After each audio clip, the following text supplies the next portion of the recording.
Good evening. If I could have your attention, please. We'd like to welcome all of you to this event and thank you all so much for coming. My name is Jason Carter. I'm the chairman of the Board of Trustees here at the Carter Center. I don't always introduce myself this way, but I'm also the grandchild of Jimmy and Rosalind Carter, and they send their best and are thrilled with the work that is being done here by all of you. And on behalf of the Carter Center, I just wanted to welcome you. In addition, I have the great honor of introducing one of the Carter Center's and the world's heroes, who will be the keynote speaker tonight. And when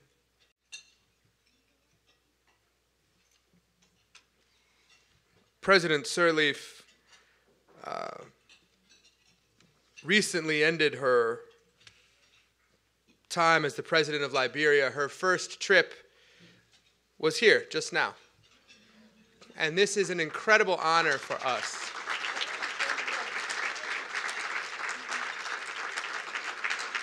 And if that doesn't demonstrate to you that the work that you're doing, this conference on women and the right of access to information, the fact that informing women can transform lives, then I don't know what else could. So to congratulate all of you first on the work that you're doing as evidenced by the great people who are here with you, I just want to say thank you for that. As more evidence and a much less important role in the United States, we celebrate Valentine's Day, which is today. And in my family, we used to celebrate Valentine's Day. This is my wife and I's 22nd Valentine's Day together. And she said, well, where do you want to go on Valentine's Day? I said, I'm going to have dinner with Ellen Johnson Sirleaf. She said, oh, that's great. You should totally do that. So I'm triply honored. President Sirleaf's presence here also highlights some of the work that the Carter Center has done. Liberia is a country that is very important to the Carter Center, that is very important to my family personally. I first went there in 1997 to be a part of the election that put a stop, at that time at least, to the first part of one of the most horrific civil wars in history.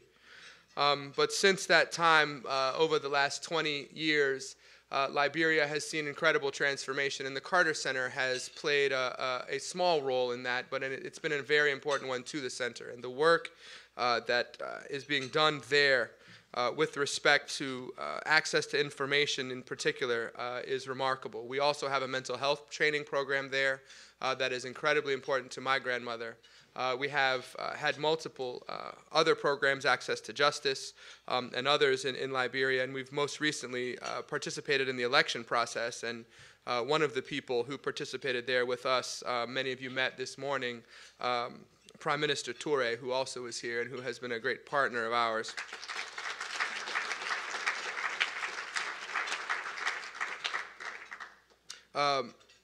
One of the great honors that I had is I spent our election observations in Liberia were chaired by Prime Minister Toure and President Samba Panza from the Central African Republic. And over the course of that time, I got to spend time with three remarkable women who were all presidents of their countries in Africa.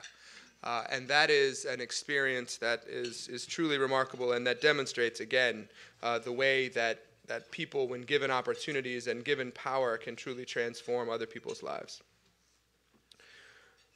President Sirleaf, as president of Liberia, was a truly remarkable endeavor. She won her presidency in an election in 2005, and she served for the next 12 years. To demonstrate where Liberia was and where it is today under her leadership, the national budget of Liberia went from $80 million in 2006 to over $670 million last year. No, that was just in 2012. That's an enormous undertaking. in addition to doing that, we were just talking at dinner, the democratic process in Liberia, the freedom of the press, the access to information is incredible. And I'll say that having served as president for 12 years, when I arrived in Liberia and saw the vibrancy of their national press, and anyone who's ever read a Liberian newspaper will tell you that they are free to print what they want, they are free to provide whatever information they want, and that is a true testament to her democratic ideals and her principles. She also was responsible of great importance to this event for passing the Freedom of Information Law in 2010, which was the first freedom of information law in West Africa. And her administration, please, that's worthy of an applause. Her commitment to both access to information and to women's economic empowerment and the promotion and the protection of rights for women has been second to none. It was, of course, in part because of her commitment to women's rights and in part because of the knowledge and the example that she set with, among other women, that ended the civil war in Liberia, that she was awarded the Nobel Peace Prize. And in addition to that, in 2011 Nobel Peace Prize, she also recently, earlier this week, was awarded the Mo Ibrahim Leadership Award and deserves congratulations for that as well.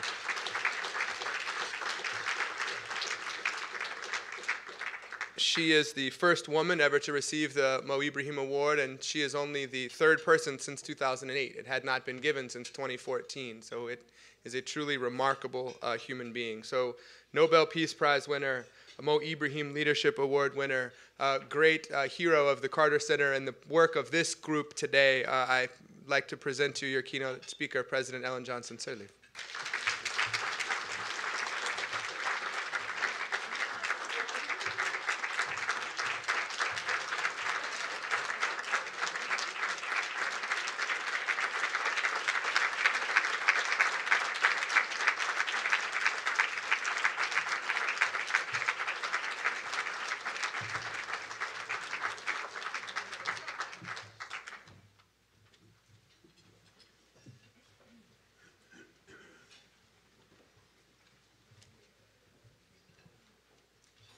Thank you.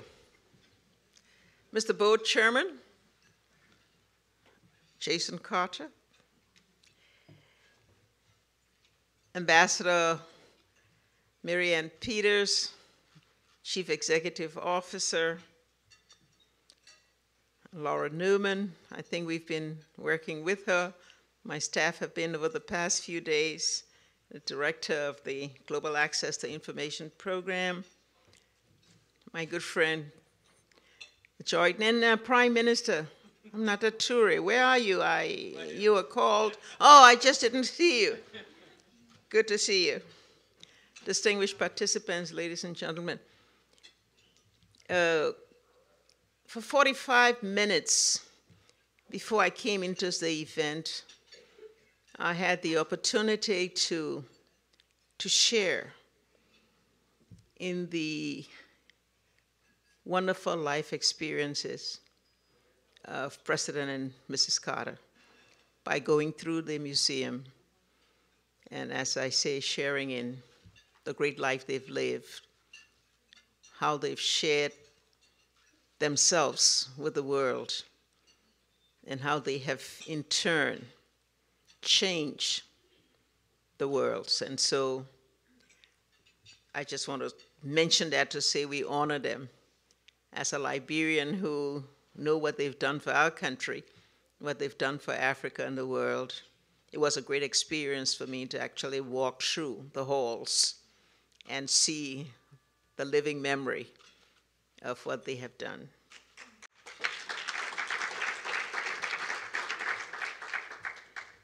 It's a great pleasure to be here with you, and I'm very thankful for the opportunity to talk about women's access to information and this international conference to bring all of you together to be able to do that. Liberia, as you know, has gone through a political transition.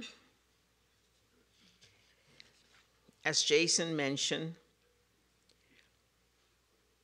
this is my first trip since I turned over on January 22nd. A transition that saw Liberia hand over power peacefully from one democratic elected president to another democratic elected president.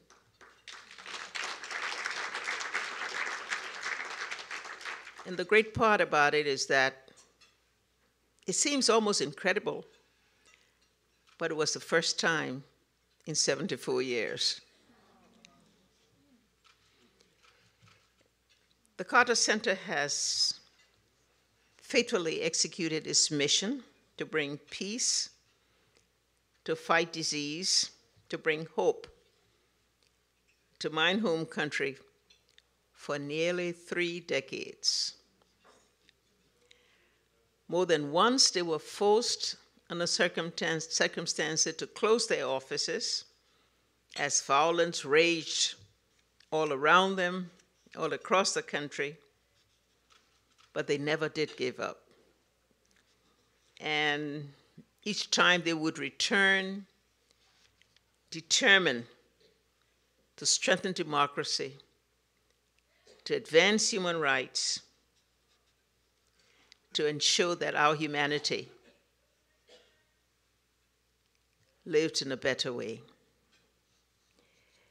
Without question, the role they played was pivotal to our consolidation of peace and to the successful transition that just ended about a month ago. Our own presidential and legislative elections provided a compelling determination of the demonstration that the institutions we have built in Liberia over the past 30 years, following 2 decades of conflict, are strong and resilient. Throughout the period of the election campaign, I'm quite sure many of you have heard and have seen, social media was very active in conveying the turmoil, the uncertainty, the heated partisan rhetoric that characterized the process. But through it all, Liberia saw no violence.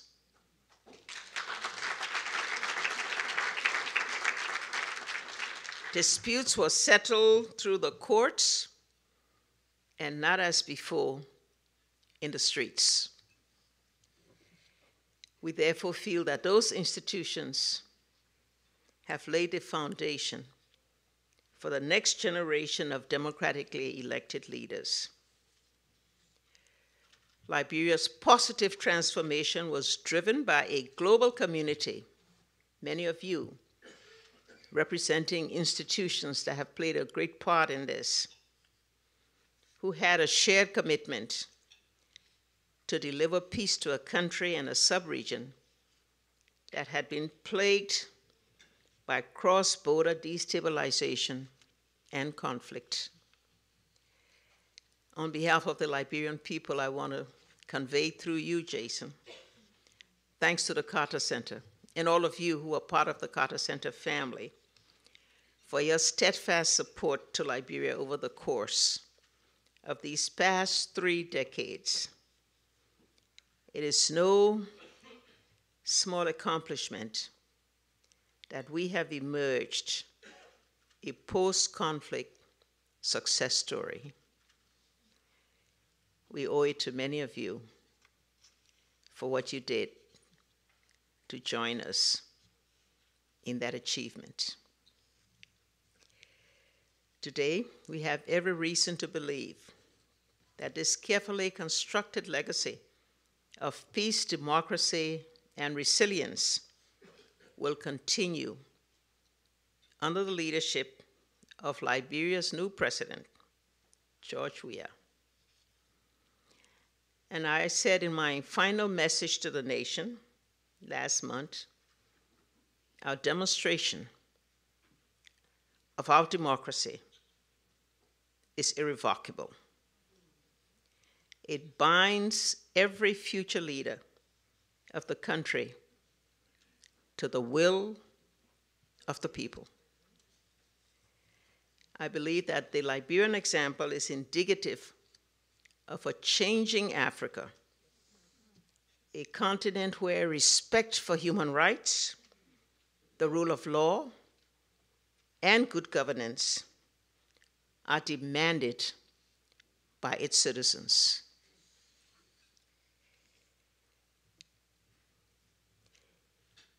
We're glad about the subject that you've been debating today and will be talking about tomorrow.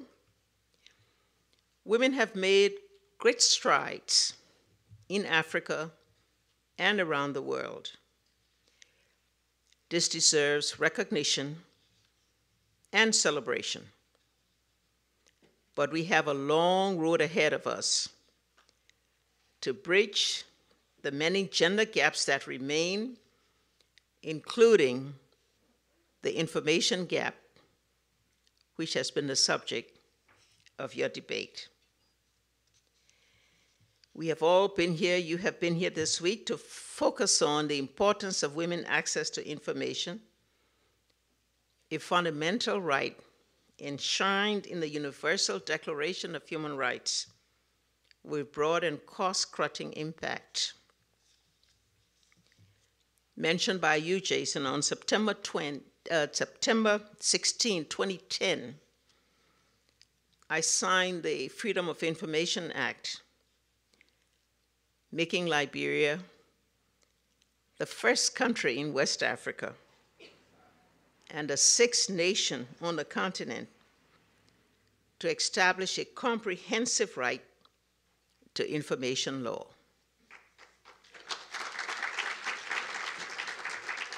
The preamble to Liberia's Freedom of Information Act holds that access to information is indispensable to genuine democracy and good governance, and no limitation should be placed on the public right to be informed about the government and its functionaries. Indeed, access to information supports government accountability, inspires citizens' confidence, and provides the scourge of corruption with fewer and fewer dark places to hide. Simply put, accessing information, sharing information, having the tools and technologies to exploit information is power. And as we all know, it is often the marginalized members of society who suffer the most because of lack of access to information. And in most cases, the most marginalized are women. The 2014 study led by the Carter Center found overwhelming evidence that women in Liberia do not access information as easily or as frequently as men. Importantly, access to information promotes a woman awareness of her rights, rights to an education, to own property, to be treated equally, to be free from violence, and to go to court if rights are violated. We all know that women face a unique set of interconnected barriers which feed a vicious cycle which erodes their personal potential, and in turn stifles the growth and development of the nation. We have tried to address some of those constraints that women face. Constraints that have its roots in tradition and culture, constraints that have roots in society's appreciation of the role women play, constraints brought about by limited access to education, to the factors of production, land, technology, credit. Yet, despite these constraints, women continue to make progress in our country.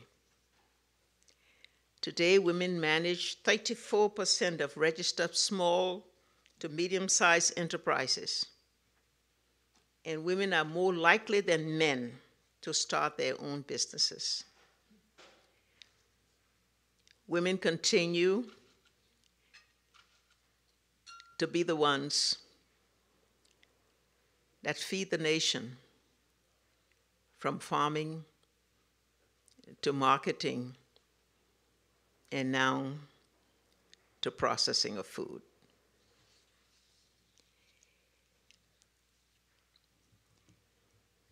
Across Africa, women remain the main producers of food. What these women can accomplish with access to information will help them to grow their businesses, to cultivate better crops, secure the financing, and navigate the business climate. All the things that you've been discussing and which we hope we'll document on the basis of the recommendations provided in the study, how we might come up with more meaningful means to address those constraints. The cultural norms that sideline women from public spaces, an important decision-making role, continue to be a major obstruction to their access to information. As much as we've seen great progress in the participation of women in all aspects of society's endeavor, women still remain largely political outsiders. Political party structures continue to be hierarchical, based upon patronage and patriarchy. In developed countries and post-conflict situations, the infrastructure deficit also becomes a major obstacle for women's access. Women continue to be disproportionately affected by poverty and illiteracy and instability and violence. As we move to find more effective means of implementation of the many laws, policies, priorities that have been established to grant women access to information, we're still faced with the reality that full participation will become a reality for women only when quotas become a relic of the past, when access to leadership in institutions at all levels is considered a right, when women no longer feel compelled to wage campaigns and stage protests in order to have a say in the decisions that affect them, be it at the peace table or in the political and economic areas. This requires a global effort, an effort that goes beyond any one person in high leadership in the country. Access to information, technology, resources required to propel women to positions of economic and political power in their homes, in their local communities, in the private sector, in all areas of local government. We must start at the basics, at the grassroots level, with reinforced regulations and institutions which codify and uphold the rights of women and girls, where households and communities denounce the subordination of women, where the girl child is given equal opportunity for education as her brother, and where civil society rallies to support women. We also need a renewed focus on child and maternal health and on preventive care, carefully considering the mobility of healthcare professionals in reaching families in need. No mother can empower herself when she or her children are sick. As Africa's first democratically elected woman president, I can attest that the first step for one woman does not automatically result in progress for all women.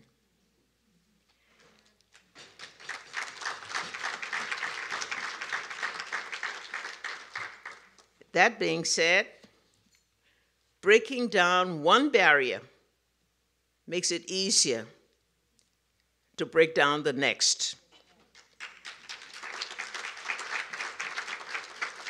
Whether they be cultural, social, political, economic, or prejudicial. In Liberia today, young girls, even in the most remote village, can stand boldly today and say, I want to be president.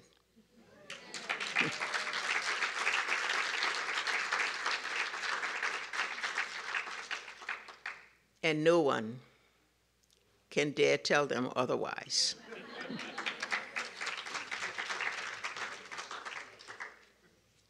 We are all part of this long march toward progress and the betterment of humanity.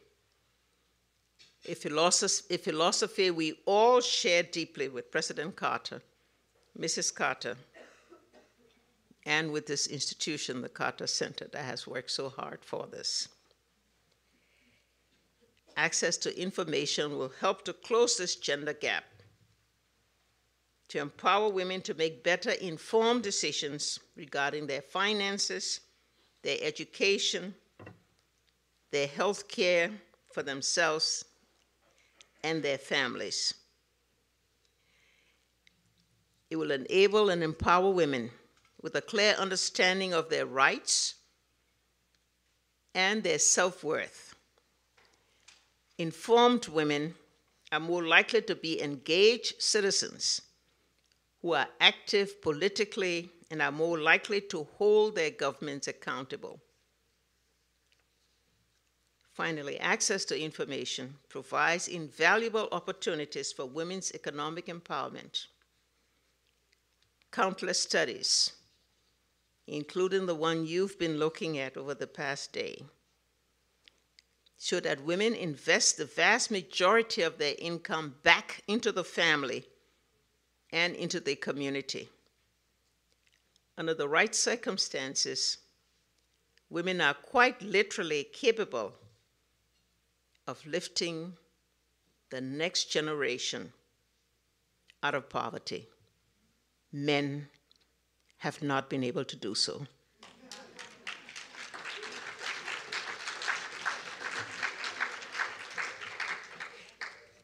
In most cases.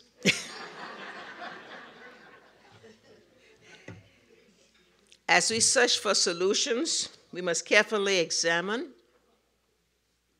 our culture and social norms to understand why gender inequality is perpetuated. National programs must draw on traditional structures and engage community and civil society leaders.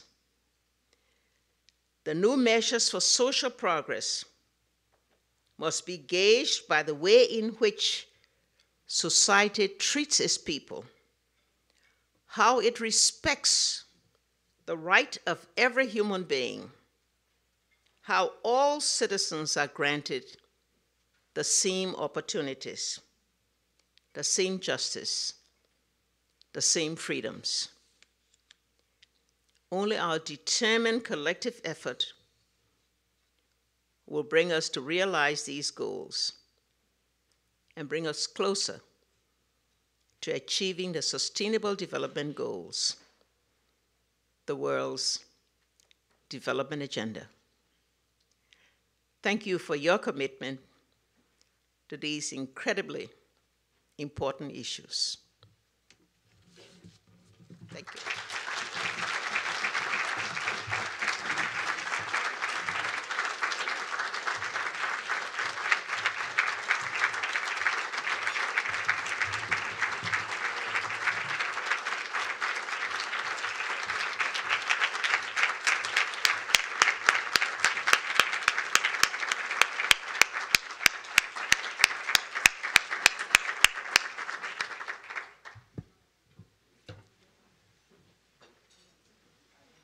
Thank you so much for those words, President Sirleaf. I think all of us want to be you someday. It's so inspiring for me and my colleagues to have been able to work in Liberia over the past years and to be able to see the transformation. And so much of it was because of this woman, Ellen Johnson Sirleaf.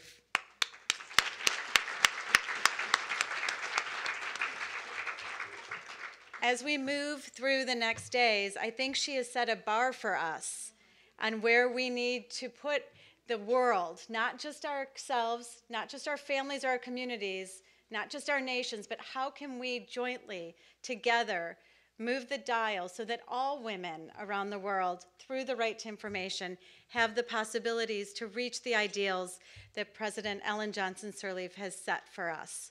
So you've set the bar high. We're challenged. We take that challenge, and we look forward to sharing with you the recommendations that this group comes up with. We hope that you will join us to make those recommendations a reality. So thank you so very much for being with us on your first trip post-presidency.